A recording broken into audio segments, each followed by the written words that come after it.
नमस्कार साथियों, मैं हूं अरुण खोटे और आज हम बात करने जा रहे हैं दलित मीडिया और मीडिया में दलित विषय पर। और हमारे साथ हैं वरिष्ठ पत्रकार श्री अनिल चामड़िया जी।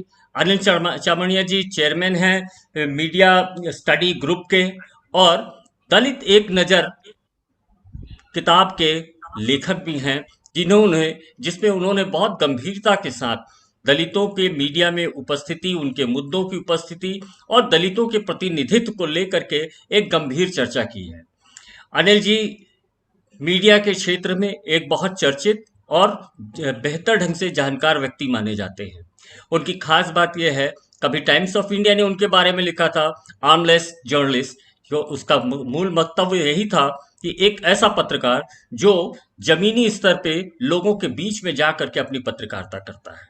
अनिल जी दलितों के मीडिया में प्रतिनिधित्व को लेकर के निरंतर बहुत गंभीर रहे हैं और समय समय पे इसको विभिन्न मंचों पे इस बात को वो उठाते रहे।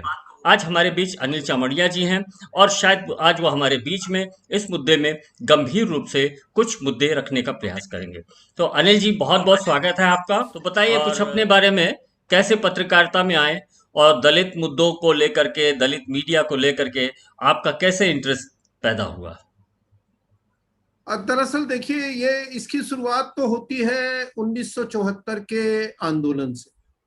1974 का आंदोलन था और उसमें हम लोग बहुत छोटी उम्र में ही थे, लेकिन हम लोगों की उसमें भागीदारी थी और उस समय एक चेतना का विस्फोट कहिए कि हमारे इर्द गिर्द हुआ। और संजोग से 4 साल के बाद जब हम लोगों ने उच्च शिक्षा यानी कि कॉलेज यूनिवर्सिटी की पढ़ाई जब शुरू की, तो वहां पर जो सीधा सीधा मुठभेड़ था, वो मुठभेड़ था वर्चस्व रखने वाली जो विचारधारा है और जो समूह है और जो जाति है, उन लोगों से मुठभेड़ था। चूंकि उस इलाके में पॉपुलेशन के तौर पर, जनसंख्या के तौर पर तो बहुजनों की आबादी है, लेकिन वर्चस्व रखने वाली जो जातियां हैं वो सवर्ण जातियां ही रही हैं। तो वो मुठभेड़ बहुत ही तीखी मुठभेड़ थी। मतलब आप समझिए कि उस छोटी सी उम्र में मुझ पर गोली भी चली, मुझे किडनैप करने की भी कोशिश हुई, या पता नहीं कितनी सारी घटनाएं हुई। और वो इलेक्शन, छात्र संघ के इलेक्शन का समय था, जो हम लोग जीतते रहे, फिर लगातार पूरे जिले में जीतते रहे हम लोग। तो एक तरह से वो पृष्ठभूमि बनती है वो पत्रकारिता की। फिर वो कॉलेज की मैगजीन हम लोग निकालने लगे। कॉलेज की मैगजीन में के साथ साथ अब लिखने का जो कि एक तरह से का स्वाद मिलने लगा और उसका महत्व समझ में आने लगा। तो उसके बाद ही आप समझे कि कॉलेज लाइफ से ही फिर हम लोगों ने अखबारों में और पत्र पत्रिकाओं में लिखना शुरू किया। और उसके बाद तो जो एक पृष्ठभूमि बनी थी, वो पृष्ठभूमि पत्रकारिता का एक मिशन बन गया और एक सब्जेक्ट बन गया। इस तरह से हमारी शुरुआत पत्रकारिता में हुई। ये तो आपने, जब आप पढ़ाई कर रहे थे यूनिवर्सिटी में, कॉलेज में, ये तो उस प्रक्रिया में आपका पत्रकारिता के प्रति एक शौक पैदा हुआ और आपने अपने प्रतिरोध के लिए पत्रकारिता का रास्ता चुना, जो जी निरंतर आगे बढ़ता रहा। लेकिन इसको जी। एक प्रोफेशन के रूप में जब आपने स्वीकार किया, तो उस समय क्या जातिगत स्थितियों से भी मुकाबला तब भी आपको करना पड़ा अपने व्यक्तिगत जीवन में?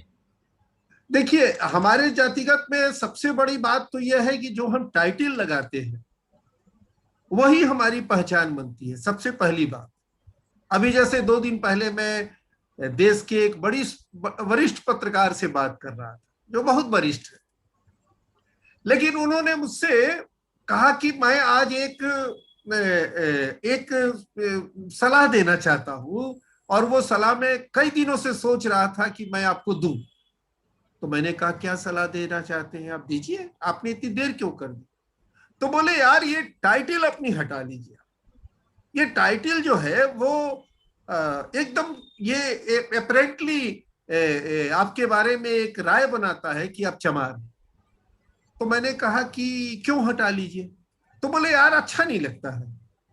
तो मैंने कहा, लेकिन मेरे पिताजी ने अगर जीवन में कुछ कहा मुझे पहले, बचपन में ही, तो ये कहा कि तुम अपनी टाइटल कभी मत हटाना। और मुझे वो उनका वाक्य मुझे अभी तक याद है। तो मैं आपको बताऊं कि मेरी जातिगत जो पृष्ठभूमि है मेरी टाइटिल की वजह से बनती है।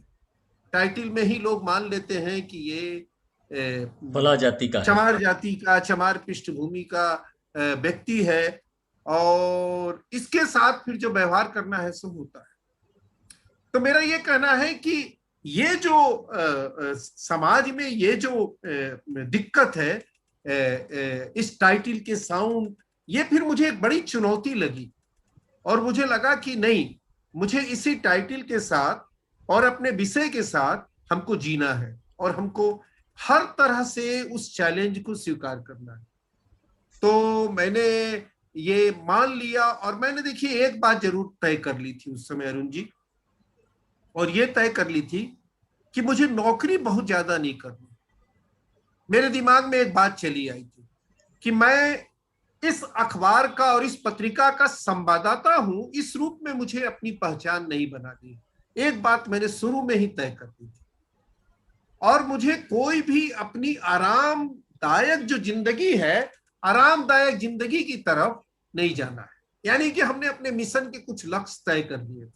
इसीलिए हमारे पास आज भी कोई गाड़ी के नाम पर कुछ नहीं, या फिर मकान कहें तो कुछ नहीं। हमको दिल्ली में रहते हुए 35 साल भी हो गए, लेकिन मैंने अपने जीवन में ये कुछ चीजें तय कर ली तो तय कर ली थी। इसीलिए मुझे कोई इस तरह से जो आप कहें कि आर्थिक जो दबाव बनाता है, वो आर्थिक दबाव तो मुझे नहीं बना पाया। और दूसरी बात है कि मैंने चूंकि खुद तय कर लिया था कि मुझे इस टाइटिल के साथ ही जीना है, और चाहे जितनी भी इसके लिए दिक्कतें पैदा हो उसको हमको समझना है, और उसको हमको एक तरह से उस चुनौती का जवाब देना है। तो मुझे फिर एक तरह से उसमें कहिए कि हमने अपनी पीड़ा को अपने आनंद में बदल दिया। हमारी पीड़ा को हमने अपने आनंद में अनिल जी, बदल दिया, आप तो अपनी पीड़ा को हमने ऊर्जा में बदल दिया। आप Indian institute of mass communication, जो देश का के सबसे प्रमुख या शायद सबसे पहले नंबर का बड़ा मास इंस्टीट्यूट है, जो पत्रकार पैदा करता है, जहाँ पे जी बाकायदे आरक्षण की नीति लागू है, और एक निश्चित संख्या में हर साल वहाँ से पत्रकार निकलते भी हैं। लेकिन ये जो पत्रकार निकलते हैं, यदि मैंने कोशिश की और मैंने जो देखा कि ये सब बाहर निकलते हैं बहुत सारे जोश में, और तमाम अखबारों में और चैनलों में घूमने के बाद अंत में ये पाते हैं कि इनके लिए उस वहाँ कोई जगह नहीं है। और ये जो पत्रकार हैं, ये बड़ी तादाद में आमतौर से बड़ी कंपनियों या कॉरपोरेट हाउसेस में जा करके वहाँ पे पीआरओ का काम करने लगते हैं। और ये जो स्थिति है, ये पूरे के पूरे वंचित वर्ग का एक बहुत बड़ा नुकसान इस दृष्टिकोण से होता है कि ये पत्रकार अगर मुख्य धारा के मीडिया में जाएंगे तो ये अपने समाज की बात भी रख पाएंगे। लेकिन इन पत्रकारों की परेशानी ये है, या तो इनको अपनी पहचान छुपा करके इन पूरे मीडिया संस्थानों में भेजा जाता है या जाना पड़ता है। दूसरा, ये इन तमाम मीडिया संस्थानों में चूंकि वंचित वर्ग, विशेष तौर पे दलितों की बात करने के लिए कोई स्पेस नहीं है, उनके मुद्दे को लेकर के किसी भी तरह का एक सेंसिटिविटी जिसे कहते हैं, संवेदनशीलता जिसे कहते हैं, वो नहीं है। और तीसरा कि मुख्य धारा का मीडिया जो है अपनी सामाजिक सरोकारिता की भूमिका से हमेशा से ही पीछे रहा। वो पहले सामाजिक सरोकारिता में था, सामाजिक सरोकारिता से वो एक व्यावसायिक भी मीडिया में बदला, उसके बाद वो कमर्शियल मीडिया हुआ, और अब एक मार्केट ओरिएंटेड मीडिया हो गया। और इस तरह से धीरे धीरे जिन दबे कुचले वर्गों के, जिन पत्रकारों के पास पहले से ही अपने समाज के पक्ष को रखने के लिए मुख्य धारा के मीडिया में जगह नहीं थी, वो और उससे बेदखल कर दिया गया। तो इसको आप कैसे देखते हैं? देखिए, मेरा तो ये मानना है कि जो ये भारत में जो मीडिया का स्ट्रक्चर खड़ा हुआ है, देखिए मीडिया, पहली बात तो ये है कि मीडिया सबका नहीं होता।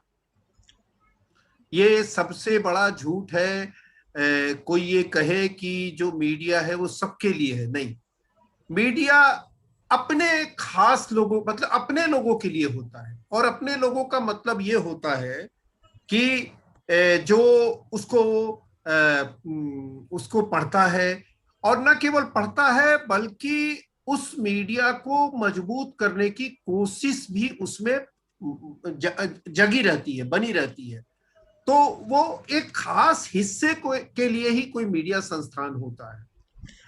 तो मेरे ख्याल से भारत में जो भी मीडिया का संस्थान मतलब अगर हिंदी पत्रकारिता की हम बात करें तो उदंत मार्तंड अखबार जब निकला और उसका जो विज्ञापन निकला, वहां से लेकर और अभी तक की मैं अगर यात्रा पर बात करूं तो बहुत साफ साफ ये था कि ये अखबार किसका है। और उस अखबार में ये बात शामिल थी कि ये दलितों का अखबार नहीं है, ये आदिवासियों का अखबार नहीं है, ये मुसलमानों का अखबार नहीं है। ये बिल्कुल साफ सी बात थी, ये पिछड़ों का अखबार नहीं। ये बात वही स्ट्रक्चर जो है, जो कलकत्ते में स्ट्रक्चर बना था, वही स्ट्रक्चर का विस्तार आज भी हम भारत के जगह जगह पर देख रहे हैं। डॉक्टर तो मैं अम्बेडकर। ये बात तो हाँ, बोलिए। जी, तो मैं ये कह रहा था कि ये मीडिया नहीं है समाज के जो वंचित हैं, जो दलित हैं, जो आदिवासी हैं, जो मुसलमान हैं, उनका एकदम बिल्कुल ही ये स्ट्रक्चर नहीं है, लेकिन उनके लिए नहीं है। डॉक्टर अम्बेडकर ने वंचित वर्गों का अपना खुद का मीडिया होने का बड़ी प्रबल तौर पे पैरोकारी की, और उन्होंने अपने समय में मूक नायक जैसे तमाम सारे उन्होंने प्रयास किए, उन्होंने अपना प्रिंटिंग प्रेस भी लगाया। लेकिन जब डॉक्टर अम्बेडकर ये कहते हैं कि वंचित वर्गों के, दलितों के अपने खुद के मीडिया हाउस होने चाहिए, तो मुझे लगता है तब उनका जो आह्वान होता है वो ये होता है कि आप अपने समाजों के लिए स्वतंत्र पत्र पत्रिकाएं या मीडिया स्थापित करके अपने समाज के बीच में आपस में संवाद स्थापित करने का एक माध्यम बने। वहीं डॉक्टर अम्बेडकर साथ में मुख्य धारा के मीडिया में दलितों के और वंचित वर्गों के लिए जगह होने की भी प्रबल पैरोकारी करते हैं, क्योंकि जाति एक ऐसा विषय है जहां पे सिर्फ आप अपने समाज के बीच में अपनी समाज के मुद्दों की बातचीत करके आप उस जातिगत भेदभाव से बच नहीं सकते। उसके लिए जो मुख्य धारा, जिसको तथाकथित मुख्य धारा का जो समाज है, हमें उसे प्रभावित करना पड़ेगा। और यदि उसे प्रभावित करना है तो मुख्य धारा के मीडिया में दलितों का प्रतिनिधित्व और उनके लिए स्पेस की उपलब्धता की सबसे बड़ी शर्त है। तो आप इसको कैसे देखते हैं? वैसा तो हो नहीं पा रहा। पहला तो ये है कि दलितों ने अपने बहुत सारे पत्र पत्रिकाएं और अब तो यूट्यूब चैनल्स वगैरह तमाम सारे आ गए, लेकिन ये जो उनका डायलॉग और संवाद हो रहा है वो अपने समाज से ही हो पा रहा है। बाकी समाज के लोगों के लिए जहां उन्होंने देखा ये दलितों की बात है, ये मुसलमानों की बात है, ये आदिवासियों की बातचीत है, तो वो उससे अपने आप को जोड़ ही नहीं पाते हैं। वो उनको लगता ही नहीं है उनका मुद्दा है। लेकिन दलित अगर अगर प्रताड़ित है या भेदभाव का शिकार हो रहा है, वो अपने कारणों से नहीं हो रहा है। आदिवासी अगर तमाम तरह की परिस्थितियों का सामना कर रहा है, वो अपने कारण से नहीं हो रहा है। वो मुख्य धारा के समाजों की जो सांस्कृतिक जो जो उनकी संस्कृति है, उसके चलते वो उनके भेदभाव का शिकार हो रहा है। तो मुख्य धारा के मीडिया के माध्यम से उनके उनके अंदर दलितों और वंचित वर्गों के लिए जो संवेदनशीलता और जागरूकता पैदा करने की जरूरत है, वो प्रक्रिया तो पूरी रुक जा रही है। इस पे आपको क्या लगता है? नहीं, देखिए, जिसको हम मुख्य धारा कहते हैं वो मुख्य धारा दरअसल वर्चस्व है। हाँ, वर्चस्व को हम मुख्य एग्री। धारा कहते हैं। ठीक है। हाँ, तो भारतीय मेरा परिप्रेक्ष्य में यही है। मेरा ये मैं इस बारे में बिल्कुल साफ हूं, स्पष्ट हूं। दूसरी बात यह है कि जो मीडिया में दलित होने चाहिए, ये दलित होने का सवाल क्यों खड़ा हो रहा है भारत में? भारत में इसलिए खड़ा हो रहा है ये सवाल क्योंकि जो पूरे वर्चस्व का जो पूरा ढांचा है, वो वर्चस्व का ढांचा एक नकाब लगाकर एक नकली एक चेहरा लगाकर वो सामने आता है। क्या नकली चेहरा है? नकली चेहरा है निष्पक्ष होने का। नकली चेहरा क्या है? लोकतांत्रिक होने का। नकली चेहरा क्या है? सबकी बात करने वाला प्लेटफॉर्म है ये उसके नकली चेहरे हैं। हम इसीलिए इस बात को बार बार रखते हैं कि ठीक है, जब तुम कहते हो कि सबके लिए ये है, ये निष्पक्ष है, लोकतांत्रिक है, तो इसमें दलित क्यों नहीं नजर आते हैं? हम उसमें एक क्वेश्चन इसीलिए उठाते हैं वो है तो वर्चस्व जो रखने वाली जो विचारधारा है, जो लोग हैं, उनके बीच संवाद कराने के लिए, इसमें डाउट नहीं है। तो एक तरह से हम उसके इस नकाब को नंगा करने की बात करते हैं कि आप अगर सचमुच में है तो आप इसको जगह दीजिए। जो दलित है समाज का, जिसको कि आप हमेशा से अछूत कहते रहे हैं, उनकी परछाई से आप नफरत करते रहे हैं, आप उसको बैठाइए, अगर आप लोकतांत्रिक है तब। लेकिन पहली बात तो ये बात। हाँ, दूसरी सवाल, बात में ये कहूँ, हाँ बोलिए। मीडिया खड़ा करने का, दलित मीडिया खड़ा करने का मतलब इको चेम्बर तैयार नहीं करना है। दलित का मीडिया दलित के द्वारा दलित के लिए, नहीं नहीं, ये इको चेम्बर हमको नहीं खड़ा करना है।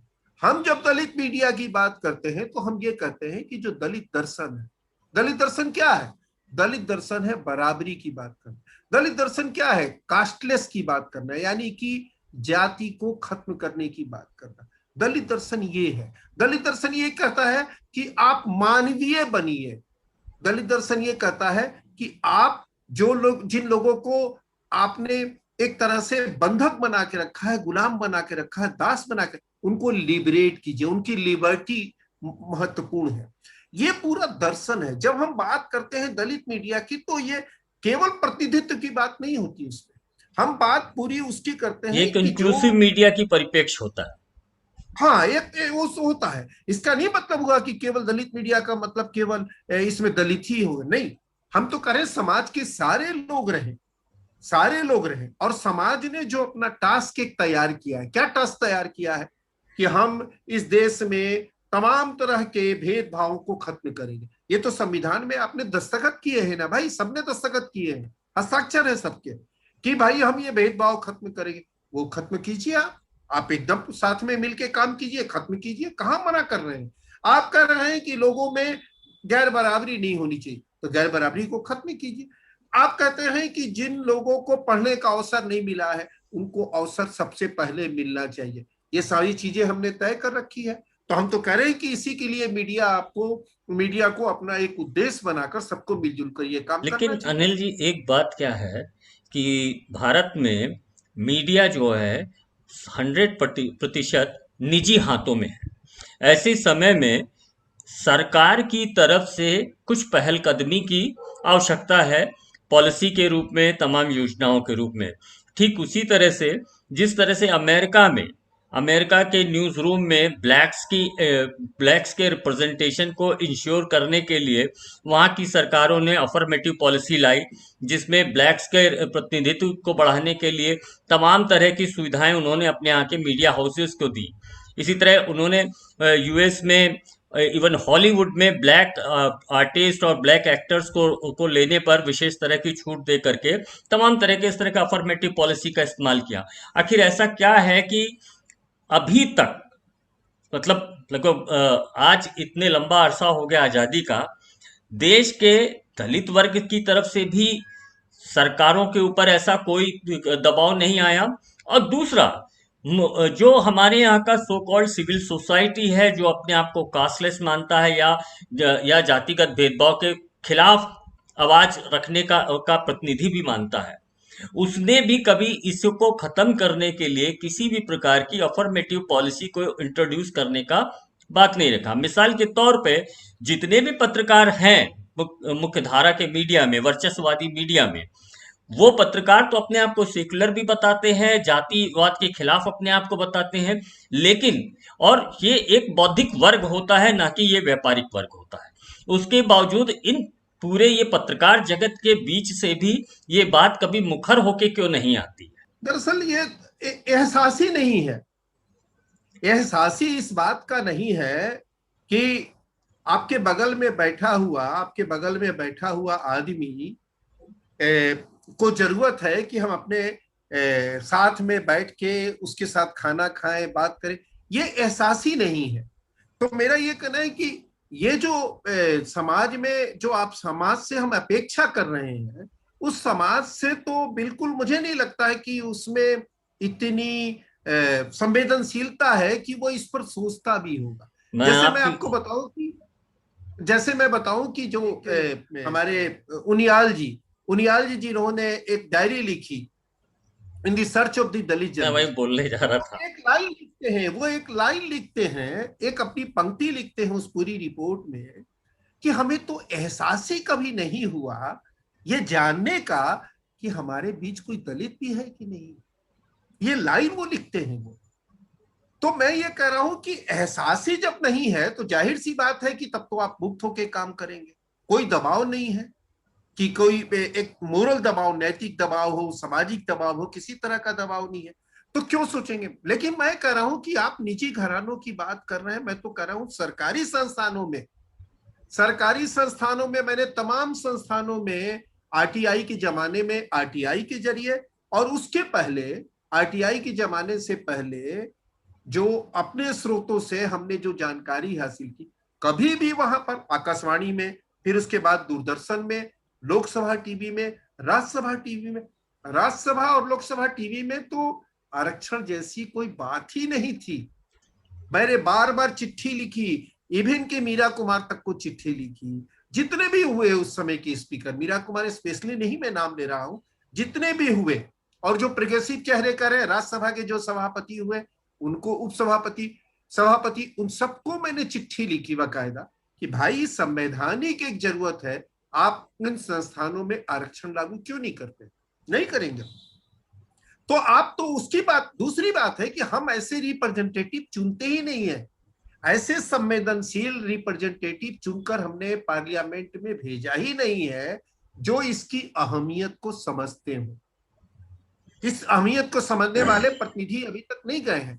मैं तो मतलब मैं हैरान रहता हूं कि जो हमारे प्रतिनिधि गए हैं वो कभी उनके स्वप्न में भी शायद नहीं आता होगा कि दलितों के साथ जो मीडिया का जो रिश्ता है कैसे वो बने और इसमें जो कमियां हैं कैसे उसमें दूर, कभी शायद ये स्वप्न में भी नहीं आता हो।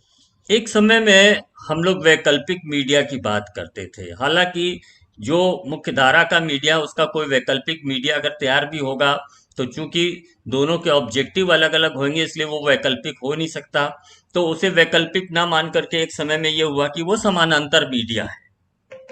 और समानांतर मीडिया से होते होते हम एक नई स्थिति बनी और पूरे के पूरे जो पूरा पिछले 20 वर्षों में जो पूरा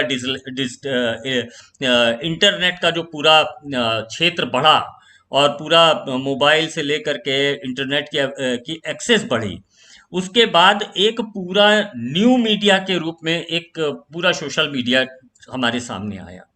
आज की तारीख में कोई भी एक छोटा सा डिवाइस लेकर के, मोबाइल या अन्य लेकर के अपना खुद का मीडिया चला रहे हैं। ऐसे बहुत सारे युवा पत्रकार हैं जो अपनी बात को, अपने मुद्दे को रखने के लिए इस न्यू मीडिया को रख रहे हैं। लेकिन अभी इस न्यू मीडिया को, क्या आपको नहीं लगता है कि जब तक इसका कुछ संस्थानीकरण ना हो तब तक इसका जो एक समग्र प्रभाव है वो नहीं पैदा हो पाएगा, या इसका समग्र प्रभाव पैदा करने के लिए ऐसा कौन सा मैकेनिज्म इस्तेमाल किया जाए कि ये जो युवा पत्रकार हैं जो आज की तारीख में जाति के मुद्दों में और तमाम अन्य मुद्दों के प्रति, जनपक्षी मुद्दों के प्रति बहुत संवेदनशील हैं, और चूंकि इनको मुख्यधारा के मीडिया में जगह नहीं मिल सकती है तो ये लोग अपने स्तर से तमाम सारी चीजें कर रहे हैं। ऐसे समय में इनके प्रयासों को मजबूती देने के लिए क्या हो सकता है? देखिए, इनके प्रयासों को मजबूती देने के लिए एक तरह से मैंने कई बार एक प्रस्ताव भी रखा, और जैसे मान लीजिए कि इतने इसमें जितने लोग हैं जो कि जिन्होंने कि अपनी अपनी कंस्टिट्यूएंसी बना ली है, अपनी अपनी कंस्टिट्यूएंसी दर्शकों के बीच में बना ली है, यानी कि एक कोई चैनल है, एक कोई वेबसाइट है जिसके 10,000, 15,000, 50,000, 1,00,000 व्यूअर्स है। तो इस तरह से 30, 40, 50 लोग, 50, 60 लोग ने अपनी अपनी कंस्टिट्यूएंसी एक बना ली। अब मेरा ये सवाल था कि आपने सबने अपने अपना क्षेत्र बना लिया है और आप उसमें मस्त हैं। मैंने कहा कि आप मस्त मत रहिए, आप एक मिशन वाले अगर अपने को कहते हैं तो आप इसमें सबके बीच में कैसे एक कोऑर्डिनेशन हो और एक कॉमन एजेंडा हमारा तय हो जाए। हम कह रहे हैं कि कॉमन एजेंडा का मतलब हम कहें कि हम एक प्रोमो बनाते हैं, 1 मिनट की, 2 मिनट की एक फिल्म बनाते हैं, एक प्रोमो बनाते हैं। और वो तय करें कि सब लोग उसको रन करेंगे, उसको चलाएंगे। ठीक है। तो मेरा ये क्यों था कि आइडियोलॉजिकली हमारे बीच में कैसे एक संवाद की स्थिति रेगुलर बने। नहीं तो यही हुआ, जैसे लोकसभा के प्रतिनिधि जीत के चुनाव जाते हैं, मस्त रहते हैं, तो आप भी जो है एक कंस्टिट्यूएंसी बना लिया अपने आप, मस्त है। तो मेरा ये कहना था कि अगर वैचारिक रूप से एक संवाद की, विचारधारात्मक स्तर पर एक संवाद की स्थिति बनती है, तो हमको अपने आप को फिर डेवलप करने में, आगे ले जाने में आसानी होगी, एक सुविधा होगी, और समाज का भी भला होगा। नहीं तो हम इको चेम्बर बन के रह जाएंगे। तो एक तरह से मेरा ये सुझाव है कि देखिए, प्लेटफॉर्म तो मिल गया, जैसे मान लीजिए टेक्नोलॉजी है, वो आपको प्लेटफॉर्म दे देती है, लेकिन प्लेटफॉर्म अगर डायरेक्शन लेस आप यूज करते हो, कोई उसकी एक दिशा नहीं होती है, तो जाहिर सी बात है कि आप मतलब अंधेरे में तीर चलाते रहिए, एक तरह से वही बात हो गई। तो मेरा ये कहना था कि ये जो नए लड़के लड़कियां आ रहे हैं, मैं बार बार कह रहा हूं, चूंकि हम लोगों के पास इस तरह का कोई स्रोत नहीं है, संगठन नहीं है।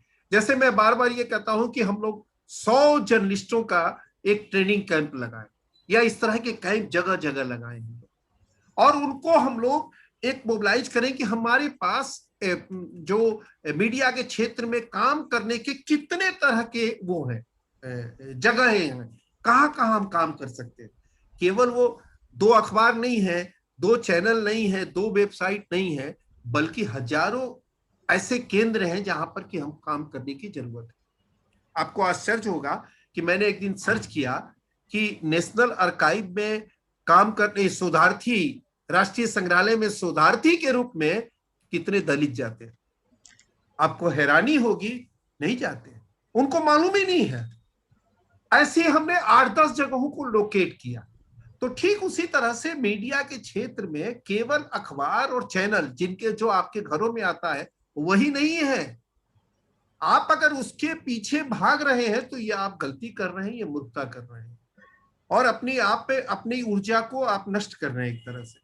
तो मेरा ये कहना है कि हम लोगों को एक संवाद कैसे हमारे बीच में, हमारे बीच में कैसे एक संवाद की स्थिति जो नए जो जर्नलिस्ट आ रहे हैं उनके बीच में कैसे बने, इसकी पहले एक कोशिश हमको करनी पड़ी। इसीलिए मैंने कहा कि ट्रेनिंग एक जो कैंप है वो हम लोगों को लगाना चाहिए, ट्रेनिंग कैंप के जरिए समझना चाहिए। दूसरी बात, पेशेंस रखना, पेशेंस, धैर्य रखना। आप ये मानिए कि 3000 सालों की एक व्यवस्था है, अब उस व्यवस्था को आप 3 दिन में और 13 दिन में और 13 महीने में और 13 साल में चाहते हैं कि हम निपट लेंगे, तो वो थोड़ा सा मुश्किल है, उससे थोड़ा सा आपको मुश्किल उससे होगी।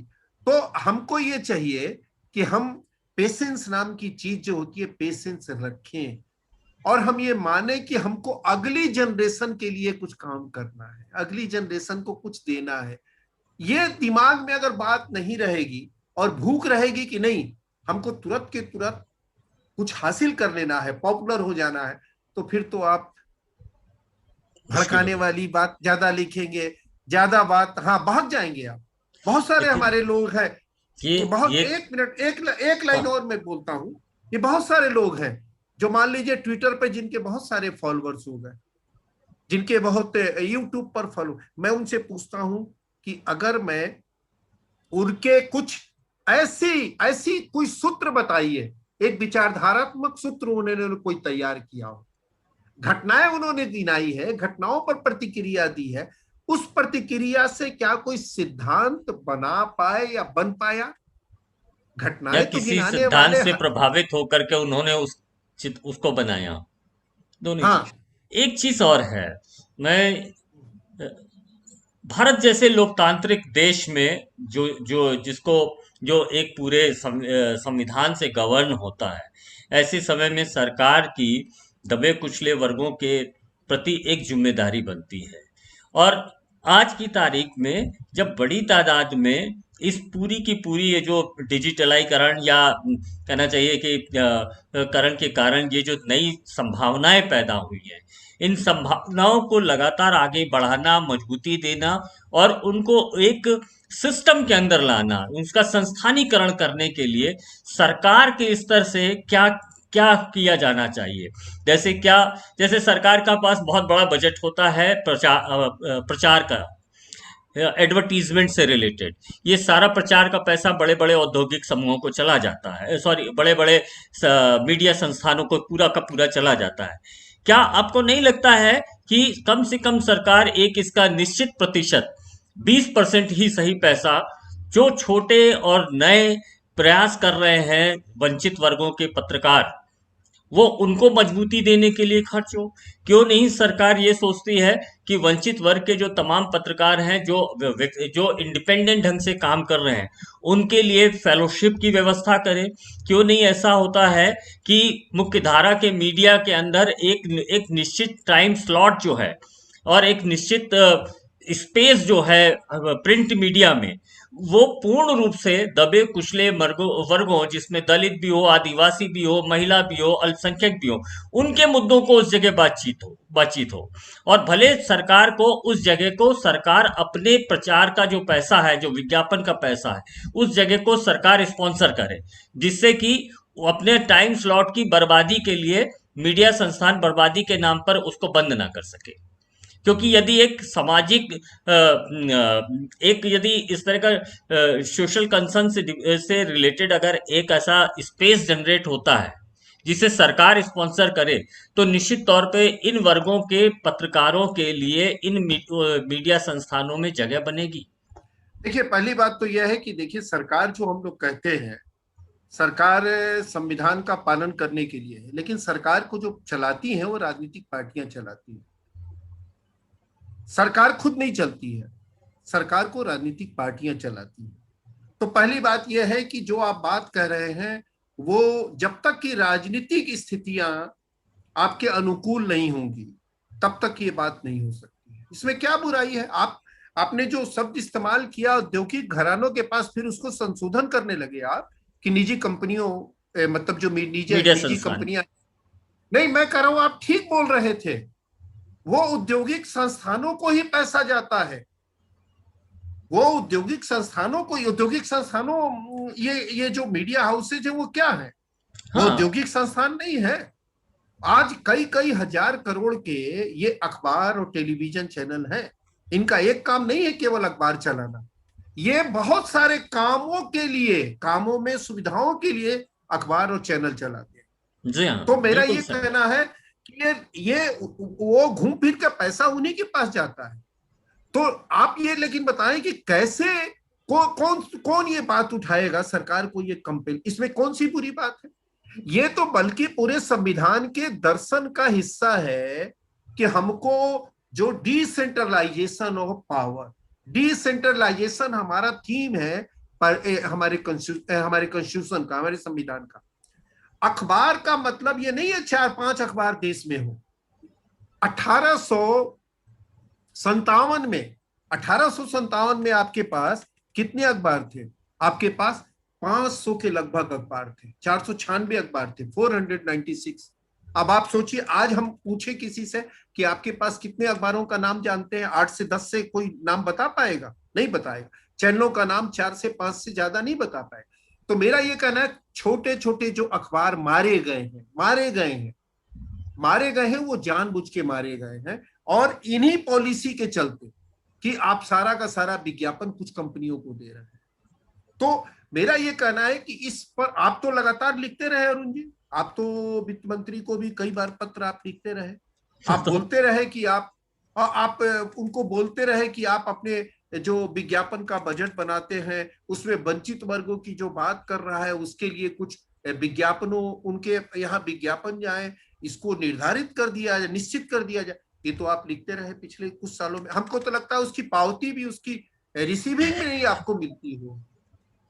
तो मेरा ये कहना है कि ये बात केवल हमारी इच्छा से नहीं हो सकता है और हमारे कहने से नहीं हो सकता, इसके लिए राजनीतिक परिस्थितियां पैदा करनी पड़ेगी। राजनीतिक एक दबाव क्रिएट करना पड़ेगा और ये किया जाना चाहिए। मैं ये कह रहा हूं, ये किया जाना चाहिए, ये अनिवार्य है। इस समाज को यदि इस पूरे लोकतंत्र को बचाना है तो ये जरूरी है, लेकिन ये नहीं करते हैं। दूसरी बात कि फेलोशिप हर जिले में यदि मान लीजिए कि आप 200-250 फेलोशिप देते हैं, तो आप सोचिए कि हमारे देश में कितनी फेलोशिप मिल सकती है। अब फेलोशिप का क्या मतलब हुआ? फेलोशिप का मतलब क्या हुआ? फेलोशिप का मतलब हुआ कि कुछ बुनियादी विषयों पर अपने आसपास में आप एक ऐसे समाज के, एक ऐसे वर्ग के सदस्य से काम करवाते हैं, उसको ऐसे सक्रिय करते हैं, उसमें एक आत्मविश्वास पैदा करते हैं, भरोसा पैदा करते हैं, जिसको कि बराबरी के स्तर पे लाने की घोषणा आपने संविधान में कर रखी। तो फेलोशिप में क्या दिक्कत है? कौन सी बड़ी रकम होगी? कौन सी बड़ी रकम होगी? तो मेरा कहना है कि फेलोशिप, लेकिन ये क्यों शुरू करेंगे? कौन शुरू करेगा इसको?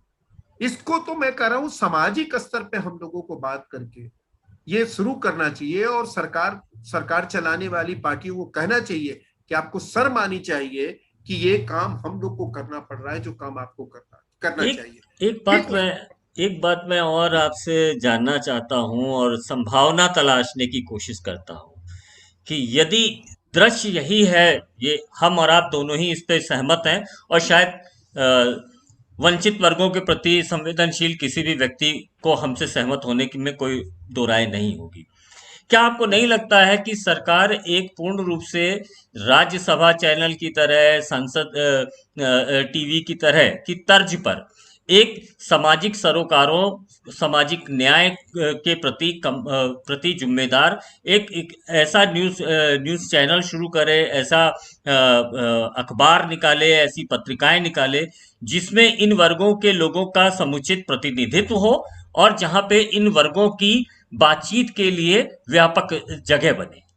देखिए, मेरा कहना है कि अगर मान लीजिए कि आप नया शुरू करें, मैं तो कह रहा हूं जो एग्जिस्टिंग है, जो अभी मौजूद है, राज्यसभा टीवी को आपने और लोकसभा टीवी को आपने मर्ज कर दिया। क्यों मर्ज कर दिया? आप उस प्लेटफॉर्म को, उस पर तो कहीं का दबाव नहीं है। पार्लियामेंट इंडिपेंडेंट एक इंस्टीट्यूशन है, पार्लियामेंट, सरकार का भी दबाव नहीं इस तरह से। निश्चित तौर तो पे। तो आप वहां पर बहुत ही जो बुनियादी मुद्दे हैं, जो राज्यसभा टीवी ने कुछ काम भी इस तरह से हाँ हाँ किया है हाँ हाँ उसमें, और ये एक तरह से स्टेब्लिश हुआ कि इस तरह, और लोगों ने पसंद भी किया, लोगों ने उसको चाहा भी, हाँ, उसकी पिछले कुछ व्यूअरशिप वर्षों में तो लगातार बहुत बढ़ती ज्यादा रही। सफल रहा। उसकी व्यूअरशिप, आदिवासियों पे जो काम हुआ, वहां जो सामाजिक मुद्दों पर जो बातचीत हुई है, वो बहुत महत्वपूर्ण रही है। लेकिन मेरा ये कहना है कि सरकार जो एग्जिस्टिंग जो संस्थाएं बनाई गई हैं, उसी में पहले पर्याप्त जगह दे देना, और उसमें उसको अपने विज्ञापन का, अपने प्रचार का तंत्र बनाने से मुक्ति दे दे, तो मैं समझता हूं कि अपने आप में ये बहुत बड़ा काम हो जाएगा। लेकिन वो अच्छा। नहीं, जो जो जो संस्थाएं हैं, सबको आपने अपने लिए विज्ञापन वो करने वाली संस्था के रूप में आपने उसको कन्वर्ट कर दिया है। तो मेरा कहना है कि सामाजिक तौर पर इस पर एक माहौल, एक तरह का माहौल हमको विकसित करना होगा। मैं तो कहता हूं, देखिए, सरकार को एक काम और करना चाहिए, जो आप कह रहे हैं ना, सरकार से मांग करनी चाहिए और लिखित में करनी चाहिए। जैसे मान लीजिए कि एक सुप्रीम कोर्ट के फैसले के बाद हर संस्थान में महिलाओं के यौन उत्पीड़न से संबंधित जांच पड़ताल के लिए एक कमेटी का गठन किया गया। ये सुप्रीम कोर्ट के एक फैसले का हर संस्थान में आप देखेंगे। मैं कह रहा हूं कि इस जातीय उत्पीड़न और जातीय भावना और जातीय उत्पीड़न पर नजर रखने के लिए, उसको मॉनिटर करने के लिए, हम क्यों नहीं एक हर संस्थान में कमेटी की मांग करें? और खासतौर से मीडिया संस्थानों में ये क्यों नहीं होना चाहिए? मीडिया संस्थानों में जो पूरी नियुक्ति की प्रक्रिया है, उस नियुक्ति की प्रक्रिया में हमें क्यों नहीं ये मांग करनी चाहिए कि वहां पर समाज के जो वंचित वर्ग के जो लोग हैं, उनके सदस्य का प्रतिनिधित्व होना चाहिए। मैंने बीबीसी को एक चिट्ठी लिखी, बीबीसी में एक लड़की मीना कोटवाल को निकाल दिया गया, मालूम मुझे। मीना कोटवाल के निकाले जा, मैं बीबीसी में लिखता था, और मैं बीबीसी में जब लिखने लगा तो मीना कोटवाल के सवाल पर मैंने बातचीत की। तो बातचीत जब करने के लिए कोशिश मैंने की तो मुझे क्या धमकी मिली, इसके लिए अंजाम अच्छा नहीं होगा। मैंने कहा कोई अंजाम अच्छा नहीं होगा, मैं जानता हूं, मैं बीबीसी में लिखता हूं, बहुत सारे लोग मुझे अप्रिशिएट करते हैं, कल दिन से आप मेरा छापना बंद कर देंगे, मैक्सिमम यही करेंगे आप, यही धमकी है ना।